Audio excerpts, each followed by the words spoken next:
జై శ్రీమన్నారాయణ. అందరూ బాగుండాలని, మీ ఆశీర్వాదం ఉండాలని. జీవితము అనంటే ఒక జీవి, ఒక ఆత్మ ఒక దేహంలో ప్రవేశించి నిష్క్రమించేంత వరకు జరిపే యాత్ర. అంటే మేము పాఠాలు చదువుకుంటుంటాం కదా, ఫలితం మనకి ఇమ్మీడియట్ గా కనిపించదండి. ఇక్కడ ఏదో ఒక వ్యక్తికి మనం దానం ఇచ్చాము, ఆ దానం ఇచ్చిన తర్వాత అది ఎక్కడో పైలోకాల్లో మనకి ప్రయోజనాన్ని కలిగిస్తుంది.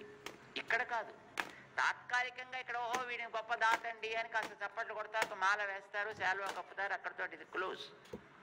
కానీ దానివల్ల వచ్చే ఫలితం ఇక్కడ కాదు, పైలోకాల్లో. అంటే పైలోకాలైనటువంటి స్వర్గాది లోకాలు అని అంటారే, అవన్నీ పైలోకాలు. వాటి కోసం నువ్వు కొంత చేస్తున్నావు, హోమ దానాదులన్నీ కూడా. అంచేత యజ్జుహోషి యద్దదాసి తత్కురుష్వ మదర్పణం. నేను కనుక మీతో కూర్చోడానికి అవకాశం.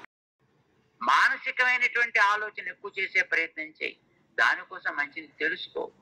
అందుకు మన వాళ్ళు జ్ఞానం ప్రధానం అన్నారు. జ్ఞానం దానికోసం నువ్వు వినియోగించగలగాలి. ఇంట్లో ఎవడు కూర్చున్నాడు, ఆవలి కట్టిన ఎవడున్నాడు, ఎవడైనా వస్తాడా ఇప్పుడు నన్ను రక్షించడం కోసం ఎదురు చూడాలా?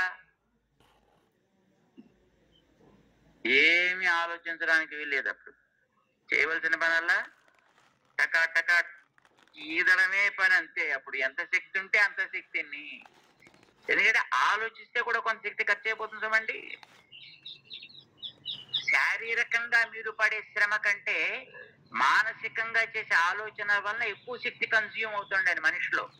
జై శ్రీమన్నారాయణ, జై శ్రీమన్నారాయణ.